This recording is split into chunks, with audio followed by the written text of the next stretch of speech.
So, hey YouTube, we're going back to the BMW again. This time we have a 2012 BMW S1000RR and we're doing the relocate again. The last time I did a video, we did a relocate, but it had an aftermarket front cowling and I had to remove the entire front end. So this time I'm actually go through and I'm going to do the same thing again, but I'm going to do it with the front end still installed so we don't have to remove everything. So it should be much easier, much faster. So we'll start out with the T25. As usual, we're going to take off the rear seat back here. Whoops. There's no bolts back here.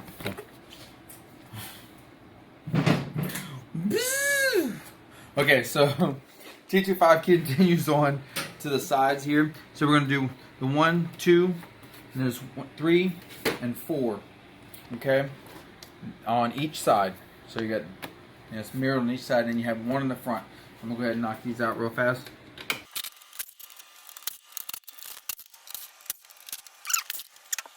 Now once we got this done, you should be able to pull this out and push it forward, and it should be able to pull the whole thing off in one piece. But I was kind of curious if I was able to get to the intake air valve without actually removing the tank. So it's a T25 up front here that holds down the ECU. Let's see how far this picks up. So the air intake valve is actually right here. Alright, so right here you see the air intake temperature sensor. Okay, right on this side here there's the little clip. What you're doing is you're going to push that to release the clip here. Okay, and that comes out. Alright, so I'm having a little bit of trouble getting out. So what I'm going to do is I'm going to disconnect this one side here. And you just kind of grab this piece here and you pull up on it. And it disconnects this side. And then we're able to move this out of the way, which opens up the whole top of the airbox here. Get a screwdriver behind the intake valve or the intake temperature sensor and pull it out. And this is what we're relocating. And if we can get this little pin in, or the little block off in there, it'll make this mod extremely quick. Alright, so this is Brentoon's the relocation. This is their little bags you get sent in, and it comes with your relocation wire, a business card here, Brentoon, and this is our little block off. Yeah, this is what's going to be probably the most difficult to get to go in there with the angle that it's at.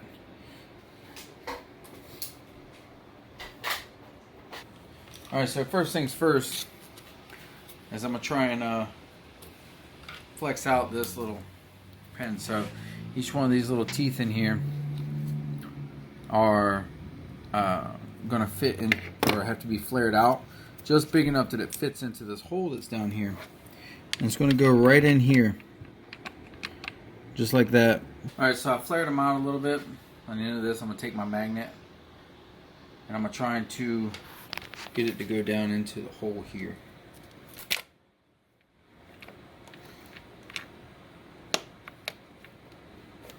I think I might have flared them out just a smidgen too big.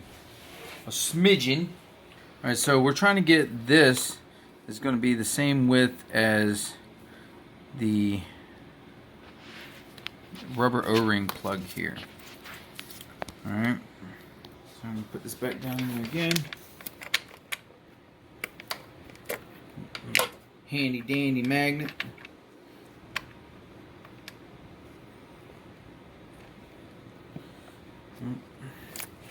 Looks like we got that slide in.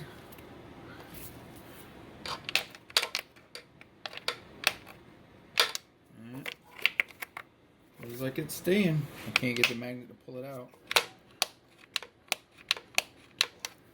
That's what we want.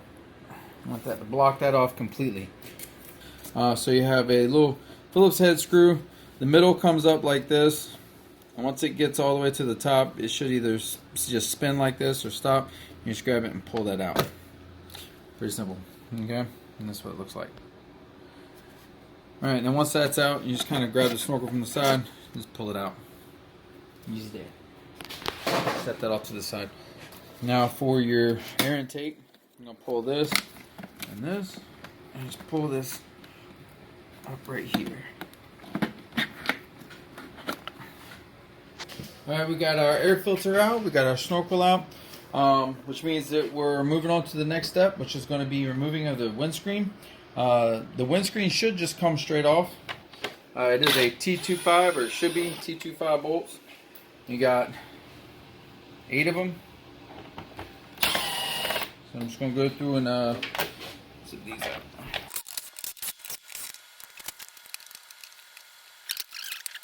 Windscreen off. And right inside of here you have this little clip. That one little clip in there is what holds the cluster in. So what we're going to do, you get needing those pliers, you just reach in there and you just grab that little clip and just pull it off. Once you pull the C-clip out, you should be able to just kind of gently wiggle the cluster here. It should just pull right out. And you have your 2 harnesses, one there and one here. You just pinch them on the sides and pull the harness in. And the cluster. What we're going to be doing is we're going to be drilling a hole. Move all the harnesses out of the way. We'll be drilling a hole right here. Alright. So I have a 7/16 bit, and this bit should be smaller than the man, I hope so. It should be smaller than the air intake. So what I'm going to do is I'm going to go straight down from on top.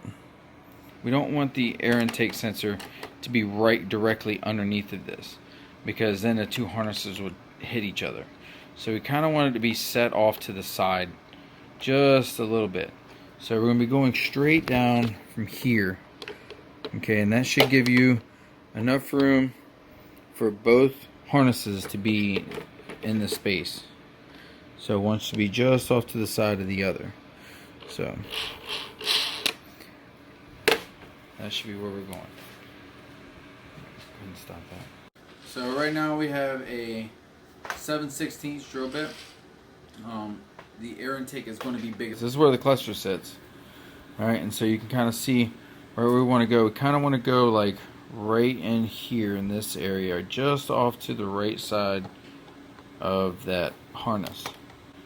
Okay, so this is where we're going to go. We're going to go straight down just to the right of that harness. So it's going to be like right here.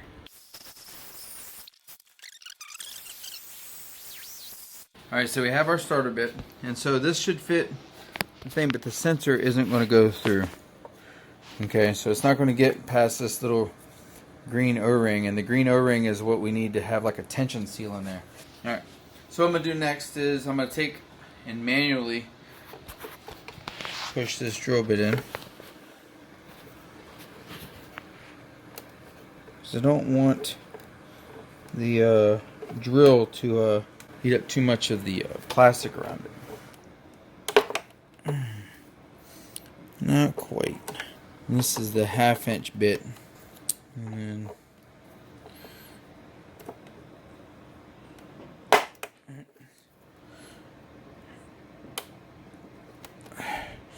just kind of wiggle it and get it to go in there like so. There we go. So I ended with a 1/2" bit, just kind of shaving it by hand, and was able to get the sensor to drop down inside. You can see from there where that sensor is at. It's right off to the side and right inside of the air duct. So it's about where we want it. Now we're going to hook up the wire to it. We have our Brentune supplied wire here, and since this end is bigger and it clips onto here, it's going to be easier to run the smaller end back to the airbox.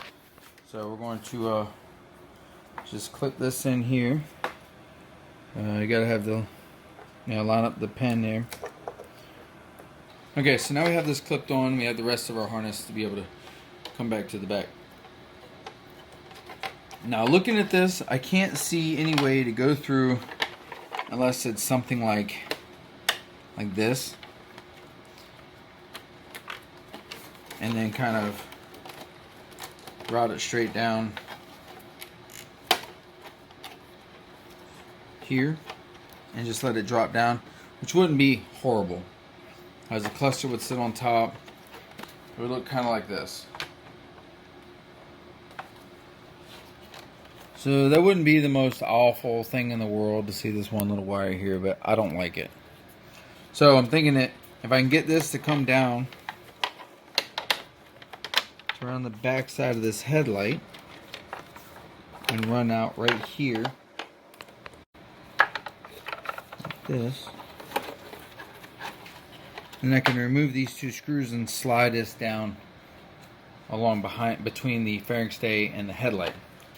These are T25s.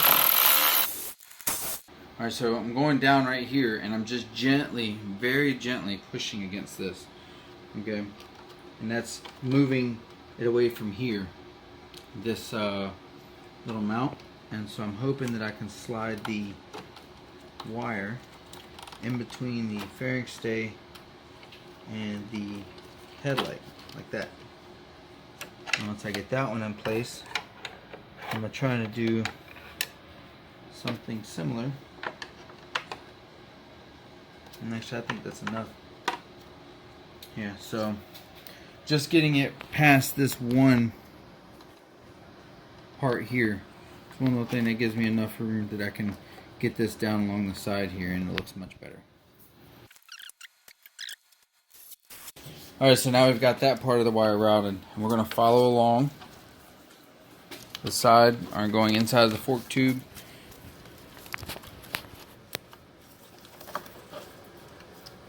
And we can turn the bars so we can get our hands in there. And then inside of here, we're going to come down into this little, there's like a little hole right here. So you gotta kind of push it back and it'll come through the frame right underneath of the harness here. Alright, so we're coming through right underneath of this harness. And you're going to push it kind of further back, and it'll go right underneath it. And it'll come through. You come out the top here, and we're going to route this up alongside the overflow tube, and then we plug it into the OEM harness, which is right there. Okay, put that there. Kind of get this tucked. You want this as flat as you can get it down inside, because the ECU's got to sit on top. So we're gonna put that down into the hole there as flat as we can get it, and then we route the wire right along here. So at this point, the bypass is done. We just got to start reassembling. This is the cluster. So now we're going to have the cluster, we're going to plug it in.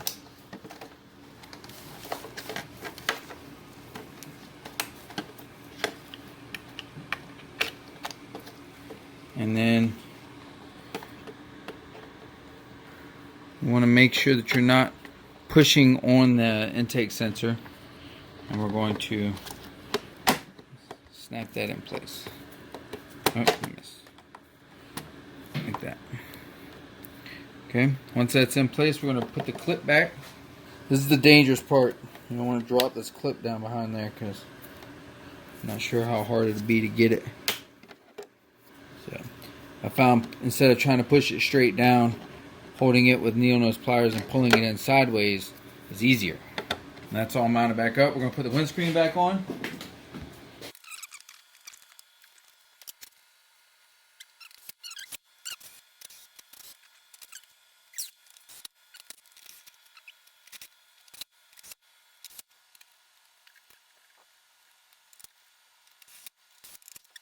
What you do next is we're going to take the air intake and we're going to slide that down, clamps up, just like that. Latch it. Latch this. It's got 3 little hooks on the bottom. You line those hooks up with the three little tabs line up with the 3 little hooks on the bottom. And just slide that in. Like that. So we're going to take our ECU here. You kind of push this up to it and make sure this is fully out. Make sure it's all the way out. You can push this up to it. It should stop right there. It's not going to push in anymore. You can't get it to go in any further. So when you do that, when you get there, you're just going to push this down and it brings it in and locks it in. We have a long screw here. This one will go right in the top. Plugging this back in for his USB. Alright, so now we have our front cowl. It goes over the tank. We're going to put it here. Kind of have your hooks on the sides here. And get those, line them up, and just slide the whole thing backwards. And then you get the hole in the front and you just push it down on top of it. So it goes down onto the sleeve. Now that front piece gets the really long bolt. We have all of our smaller bolts, which go into both sides here, here, here, and here. So we have 8.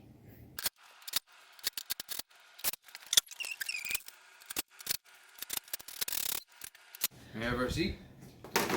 Seat goes on here, and in the back you have 2 screws that aren't in. He didn't bring me the screws in the seat, so there you have it. Alright, so that's it. We were able to go ahead and relocate the air intake temperature sensor up into the front of the bike without removing the tank at all. So I hope this helps out. If it did, leave a like, subscribe to the channel, and leave a comment down below if there's anything else you'd like to see. Thanks. Good.